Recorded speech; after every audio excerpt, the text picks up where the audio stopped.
আজ 14ই আগস্ট শুক্রবার সকাল, আর দিনটা শুরু হচ্ছে এমন একটা খবর দিয়ে যেটা পশ্চিম এশিয়ার পুরো পরিস্থিতিটাকেই আবার নতুন করে ভাবতে বাধ্য করছে।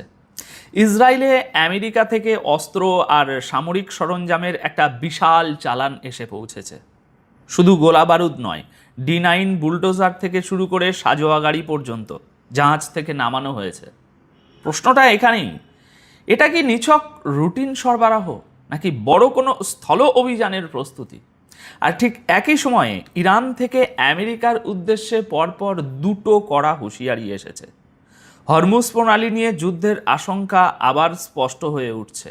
সেই সঙ্গে ইয়েমেনে হুতিদের বিরুদ্ধে সরকারি বাহিনী একাধিক ফ্রন্টে অভিযান বাড়িয়ে দিয়েছে। এখন সবকটা খবর একসঙ্গে সাজিয়ে দেখলে ছবিটা কী দাঁড়ায়, আজ সেটাই বোঝার চেষ্টা করব। আসুন শুরু করা যাক প্রথম খবরটা দিয়ে, যেটা সামনে এসেছে 13ই আগস্ট সন্ধ্যায়। ইসরায়েলি সংবাদপত্র দ্য টাইমস অফ ইসরায়েল এবং আরও কয়েকটি সংবাদ মাধ্যম জানিয়েছে যে আমেরিকা থেকে আসা একটা বিশাল কার্গো জাহাজ হাইফা বন্দরে পৌঁছেছে। সেই জাহাজ থেকে হাজার হাজার টন সামরিক সরঞ্জাম ও অস্ত্র নামানো হয়েছে। তবে এখানে একটা বিষয় খেয়াল করার মতো, ঠিক কী কী অস্ত্র নামানো হয়েছে তা দেখানো হয়নি, বলাও হয়নি। যা দেখানো হয়েছে তা হলো D9 বুলডোজার, আর্মার্ড গাড়ি, JLTV সাজোয়া যান আর অস্কস ট্রাক। এই নামগুলো একটু বুঝিয়ে বলি, তাহলে আরও ভালো বুঝবেন। D9 হলো ভারী বর্ম দিয়ে ঢাকা বিশাল বুলডোজার, যা যুদ্ধক্ষেত্রে রাস্তা বানাতে বা কাঠামো গুঁড়িয়ে দিতে ব্যবহার হয়। আর্মার্ড আর JLTV হলো সেনা বহনকারী সাজোয়া গাড়ি, আর অস্কস ট্রাক হলো ভারী সামরিক পরিবহনের ট্রাক। এখন ভাবুন, এই তালিকার প্রতিটি জিনিসই মাটিতে নেমে কাজ করার সরঞ্জাম, আকাশ থেকে বোমা ফেলার নয়। আর সেই কারণেই মনে হচ্ছে এটা সাধারণ কোনো চালান নয়, বরং বড় ধরনের স্থল অভিযানের প্রস্তুতির ইঙ্গিত এখানে রয়েছে। এবার আসা যাক আর একটা গুরুত্বপূর্ণ প্রশ্নে। এই বিপুল অস্ত্র ইসরায়েলেই নামানো হলো কেন? এর পেছনে একটা খুব বাস্তব হিসেব রয়েছে।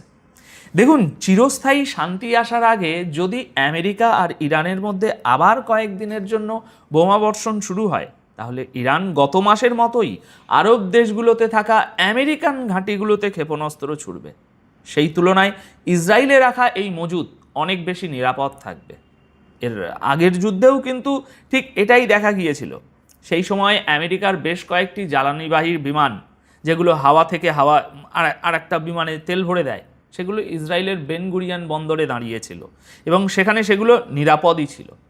অন্যদিকে ইসরায়েলের প্রতিরক্ষা মন্ত্রণালয়ের বক্তব্য অবশ্য অনেক নিরপেক্ষ শোনাচ্ছে। তাদের মতে অস্ত্রের এই পুরো মজুদ আনা হয়েছে IDFকে, অর্থাৎ ইসরায়েলি প্রতিরক্ষা বাহিনীকে যে কোনো পরিস্থিতির জন্য প্রস্তুত রাখতে এবং তাদের স্থলবাহিনীর অভিযান চালানোর সক্ষমতা ধরে রাখতে। মনে রাখবেন, এটা তাদের বক্তব্য, এর বাইরে আনুষ্ঠানিকভাবে কিছু স্বীকার করা হয়নি। কিন্তু এই অস্ত্র এমন এক সময়ে ইসরায়েলে পৌঁছেছে যখন গোটা অঞ্চলের পরিস্থিতি এখনও থমথমে। আমেরিকা আর ইরানের সংঘাত আবার শুরু হওয়ার আশঙ্কা পুরোপুরি রয়ে গেছে। এখন সেই আশঙ্কা ঠিক কতটা বড়, পরের দুটো খবরই সেটা পরিষ্কার করে দেবে। কারণ ইরানের দিক থেকে পরপর দুটো অত্যন্ত কড়া হুঁশিয়ারি এসেছে। এক একটা করে শুনুন। দর্শক বন্ধুরা, হরমুজ প্রণালীকে ঘিরে যুদ্ধের সম্ভাবনা আবার স্পষ্টভাবে দেখা যাচ্ছে। এই পরিস্থিতিতে 13ই আগস্ট দুপুরে ইরান একটি কঠোর সতর্কবার্তা জারি করেছে।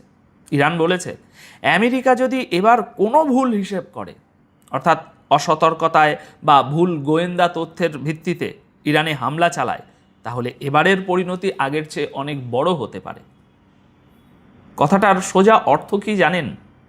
আগের যুদ্ধে যত সেনা মারা গিয়েছিল, এবার তার চেয়ে বেশি মারা যাবে। যত হেলিকপ্টার আর যুদ্ধ বিমান ধ্বংস হয়েছিল, এবার তার চেয়ে বেশি ধ্বংস হবে।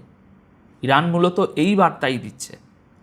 ইরানের পররাষ্ট্রমন্ত্রী আব্বাস আরাগাজি বলেছেন, গত যুদ্ধে আমেরিকা তাদের গোয়েন্দা ব্যর্থতার কারণেই ভুল হিসেব করেছিল, আর এখন হরমুজ প্রণালী নিয়ে তার চেয়েও বড় ভুল করার আশঙ্কা তৈরি হয়েছে। এই বাক্যটার ভিতরের ইঙ্গিতটা একটু ধরার চেষ্টা করুন। ইরান বলছে তার চেয়েও বড় ভুল হওয়ার ঝুঁকি রয়েছে, অর্থাৎ ইরান ধরেই নিচ্ছে যে হামলা হবে, দুদিন লেটে হলেও। আরাগাজি আরও বলেছেন, ভুয়া খবরের চেয়ে অনেক বেশি বিপজ্জনক হলো ভুয়া গোয়েন্দা তথ্য। তাই আমেরিকার উচিত অত্যন্ত সাবধানে